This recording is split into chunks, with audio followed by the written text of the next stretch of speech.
Hello everyone, thank you for coming. Today is a truly momentous occasion.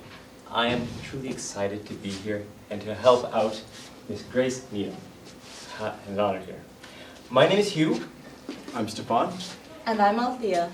And we're here to help you with your tax. Now, we have a couple of things to work with today, right? We're like the chapters of your life, and this chapter right now is really exciting, right? First off, I want to talk about your current situation, what your business is, what your personal life is right now. A little bit of the tax considerations we're going to have to work through to help you out. Next step here, some of the business opportunities you've been excited about. Next here, what we feel is the best choice for you. Next is retirement, and of course, other considerations, anything final. So, let's get right into it and talk about where we are now. First up here, your business right now, Can Energy, all right? You believe it's worth $900,000, just 3 times your EBITDA. Right? You have expansion plans that hinge on a 50% chance of getting your contracts. If it does, great. If it doesn't, that's a little bit of a risk right there. Don't worry about it. Next up, you're yourself personally. Right? You personally are very busy. Right? 60 to 70 hours a week. Anyone else with a normal 9-to-5 job, 40 hours. It's fulfilling, as you say, but exhausting sometimes. You're the only candidate, you're 45, and you're thinking about retirement. And that's a fantastic idea for anyone of any age. Right? Now, looking at all of these things, we saw you had 2 very important goals in mind. One, you wanted to retire, and you wanted to retire comfortably. Last, you wanted to get a good work-life balance. And that's hard to do when running your own business. It's exhausting. I can understand that. All right. So, turn it over. So, the tax implications. There are quite a few. You wanted to sell your business for $900,000. There is a thing called capital gains, and that is basically your tax at 50%. So, and at half. But one great thing is the lifetime exemption for any individual, which is $813,000. So for that $900,000, there's also a thing called PUC, which is the paid up capital. The paid up capital is whatever you invested into owning this property or owning this business. So if you do sell your company, this is where you get this. You can use this exemption and not pay any kind of taxes on selling the business. So relocation, you've inquired about relocating from Calgary to Toronto. Toronto is going to be a long ways, it's going to take a lot on you. You're going to be moving, the last thing you want to think about is taxes when you're moving. So this is where we come in. So there are all your moving expenses, the transportation there, maybe you hire a moving company or something, all of these are tax deductible. The meals, though, are only half deductible, and it has to be within a reasonable amount.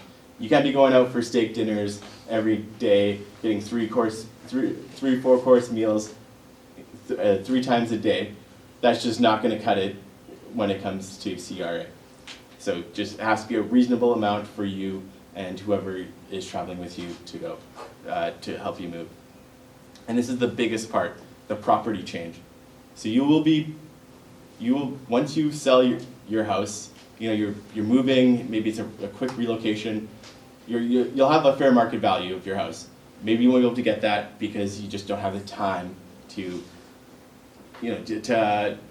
put it out there to sell it.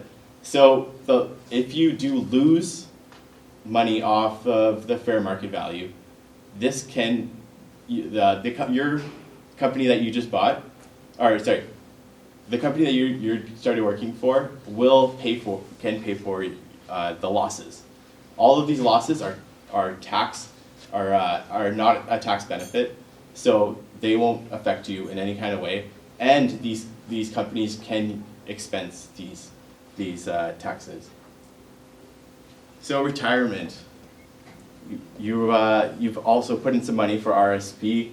So for an RSP, or a registered retirement savings plan, this is basically you've had quite a bit of experience with it, but maybe just a refresher. Yeah, you can only do the lesser of $24,000 or 18% of your income. Because you're making $120,000, the lesser is $24,000. And this is kind of, I kind of have a biased opinion on where you should move, or if you should stay or go. This is just kind of to throw something more out there. For the RSP, because you're in Alberta, it's such a tax-friendly province compared to Ontario. When you're in Alberta, you'll be paying 38% for your top tax bracket for your marginal tax rate, and in Ontario you'll be paying 53% or 53%. So this 53% and this 38, that's a difference of 17%. So if you're putting yearly $24,000, that means when you're making $120,000, the difference between that is $8,000 a year. So you'll be saving $8,000 a year at $120,000, or making $120,000. But if you do plan on getting that Ontario, that salary of $280,000 that you've kind of confirmed with the other company, if you do go over there, this is a savings of $13,000 a year. So I'll be passing it to Althea. Now, considering your business opportunities, from what Stefan had mentioned, you had explored the options of either maintaining your business and potentially expanding, or moving to Ontario to be an employee of ECAN. Now, considering those two options, we had to lay out some pros and cons. So given that you have 100% ownership of your current business, you do have full control of the business and every decision making. But with that comes the full responsibility of you, and we can see that it's draining you. You're putting in 60 to 70 hour work weeks, and it's not giving you a time for a well-balanced lifestyle. Now, with the business expenses, you do have that benefit of deducting that towards your business income, bringing down the lower tax bracket. And in addition to that, you do have the benefit of a small business deduction. And given that you're currently operating in Alberta, they do have a more tax-friendly option in terms of your tax savings. Ontario does offer a lot higher tax bracket than Alberta. When you're looking at ECAN and becoming a full-time employee of ECAN, you do have the full ability of just letting go of all your responsibilities, not 100%, but the amount of hours that you're putting into working, 60 to 70 hours, has now become stabilized to a more normal work week of about maybe 40, maybe just a few plus hours. So with them, you have the benefit of having more streamlined procedures, policies in place that you're not spending as a time that you would with your private corporation. So now they're a reputable company, and with that comes the reputation across Canada. You could have potentially increase your customer base with a great name behind you, much like a franchise, essentially. And so with that, also you get the stability of having benefit plans and all the fringe benefits that they offer. They did give you a higher salary up to 200, in the 200,000 range, with the option of any bonuses depending on your performance. And with that, you'll see that it's a lot higher than what you're currently making, obviously. With your current salary, you do have the flexibility of increasing or decreasing depending on your expenses or your personal spending. But with this company, at least it's a more stable income that's set. At least you have a higher base with the option of increasing depending on the bonus. And also, there is the added benefit of they're putting you on track now to become a potential partner. The partnership, though, although you are on track to become a partner, it's no guarantee that this will happen. And also, this won't be guaranteed for another 7 years at least. Now, you do have the greater capital available to you in this company, given that they're a known company, they have a higher reputation, they've been established for quite some time. They do come with that much available capital that you're lacking in your current establishment. So with your extra work weeks that you're operating on under and your limited capital funds, you do not have the capability of expanding as you would wish. Now, like I mentioned, these are the benefits between the two companies, and as you can see, we are exploring the option of what's best for you. And what we think is best for you is a little bit of a combination of both. So not only will you be maintaining your company, you'll have the benefit of having ECAN back you up financially. How will you do this? You become a subsidiary of ECAN. So you're currently operating in the West Coast, ECAN is mostly based in the East Coast. Since they're looking to expand their customer base out in the West Coast, you're still able to maintain your residency in, I'm so sorry, out in the West, and still also be able to expand their business out there, because then you have the ability to keep your current employees. So there's no downsizing, because as you'll see, with that added capital, you'll be able to expand and you won't have any need to downsize your employees. Now, when you're looking to enter this agreement with the company, we would suggest getting strong holding contract that guarantees a partnership now, not 7 years, but now. Your company is currently valued roughly around $900,000, but you'll see that you can argue that because you've already been established in the West Coast, you've already have that customer base. They don't know that environment just yet. You know it best, and then you're able to, because you're not traveling to Ontario. You're able to have more of a control over that end of the business instead of traveling back and forth. So with those added responsibilities of still overseeing the West Coast side, you should be able to stronghold a partnership within that company today instead of 7 years. With that, in your contract agreement, we would suggest having the company agree to paying out dividends to this subsidiary, because as you know, there is within companies, within corporations, there's no taxation with the dividend payouts. So what we're looking at is roughly a timeline of 1 to maybe about 2 years of implementing everything. Within the first 1 to 3 month period, we're looking at guaranteeing that contract, securing your partnership now, and having having the company agree to your terms of maintaining your lifestyle and your base out in the West Coast, not having to move to Ontario, and also them agreeing on that annual dividend payout. With that, because we've seen that you have that extra roughly $8,000 lying around, and it's bound to increase within the next year or so with this new salary increase, not only are you maxing out your RSP contributions, but what are you doing with this extra cash lying around? We'd at least like to take advantage of your tax-free savings and putting that extra money aside in your tax-free savings account. This acquisition will happen. The company will be able to acquire you within this 1 to 3 month period. This is through Section 8586, and it should be fairly simple and relatively inexpensive. As you'll see, that the company is able to elect based on their own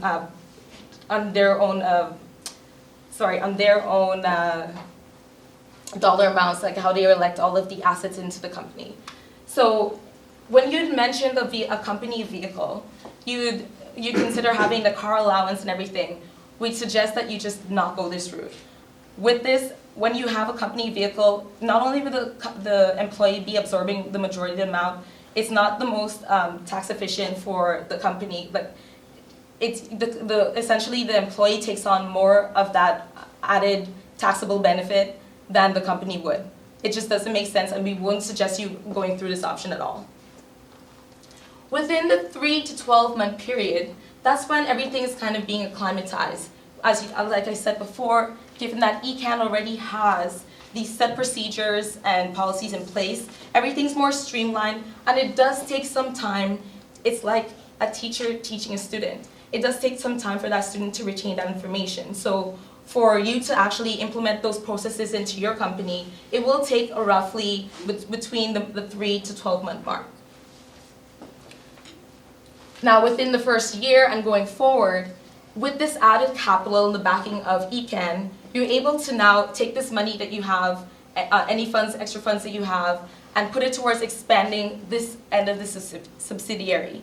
And then we're looking at paying out dividends within this year, and your employees will, both you and your employees will benefit from everything. Now passing on to you for retirement. All right, here's the fun stuff, right? What to do when you're done working, right? So, you basically have two options. Right now, you're currently doing a self-directed RRSP, Registered Retirement Savings Plan. Useful. You get to choose what you want to do. However, we feel you're making a subpar choice. You're currently using a fund manager with a 4.5% MER. That's losing you 4.5% of your wealth every year for essentially doing what anyone else can do. Right? It's got $175,000 in total, and it takes a lot of time and effort on your part to make it work. However, ECAN has offered you to take part of their Defined Contribution Pension Plan, their DCPP. Now, they're a little different, but in one respect, they are the same. They're only allowed to contribute $24,930 a year. Each dollar you contribute to the DCPP, you have to take away from your RRSP contribution room. We recommend going for the DCPP because it is goal-oriented.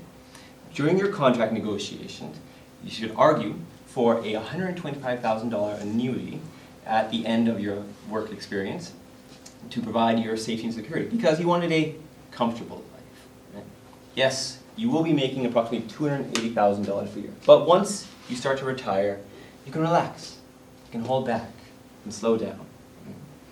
If you take a look at page 3 of the appendix, you'll see a breakdown of recommended rate of returns, 8%, 9%, 10%. Some are feasible, some are not feasible. It depends on luck. But this will all allow you to maintain your lifestyle over a 20-year period. So, important thing here. You can move your money from your RRSP into a DCPP without a tax benefit. It can be done, but I strongly stress this, just do not write them a check. Right? When you take that money out of the RRSP through a check, through a bank transfer, it is considered taxable income to yourself and then goes back in. Right? Talk to us a little bit later, and we'll be able to help you out in getting the correct forms and procedures for moving this money into the DCP without problem. Okay. So we have a few other considerations to think about right, in the future. Properties, right? You're currently living in Calgary, right? And you've got the condo, right? But what other retirement vehicles are there? The RSP, the DCPP. If you wanted to, you can consider buying another home for rental income. Also possible. Also, what to do when to retire? Right? You've got all this money, you've got all this time. What are you going to do with it? Well, I always recommend the Bahamas. It's a nice place. Okay, so looking at all this, we've got your two goals on ready. You got your retirement set. You got a new balance to your working life. Overall, I think we'll all be much happier. Now again, tax laws change all the time. So even past this 1-year period we've set out, we want you to come back and meet with us again. This will help plan for any changes in the laws that happen. All right. Thank you. We've been BKP & Co. I've been Hugh. Althea. And Stefan. Thank you very much. Alright, thank you all. Judges, you now have 5 minutes to ask any questions you may have. Can we flesh out this subsidiary a little bit more? I'm just not sure. Are you suggesting that you can buy CanWest or buy my company? Or are you saying that my company is my partnership? That would be the partner in ECAN? As part of the contract agreement, they will be buying out, it will be operating as a subsidiary of ECAN. It's just the West Coast division essentially. But either... So they're giving me cash. Exactly. So the partnership is gonna own CanWest. You're now a partnership, you're part of the partnership now instead of 7-year time. So Yeah. as a partner, I own 1/7 or whatever of CanWest. Mm-hmm. And then how am I getting dividends? Well, any kind of payouts that they have, like it's a subsidiary, so any dividend payouts that ECAN has, it flows through to the subsidiary. But I don't, okay, that's good.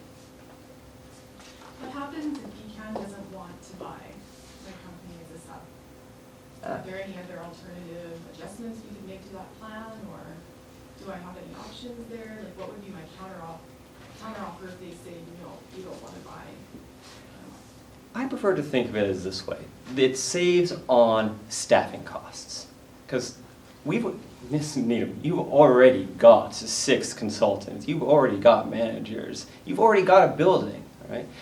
I feel that with all these fringe benefits, it saves on HR costs, finding new employees. They'd be more than willing to go along with it.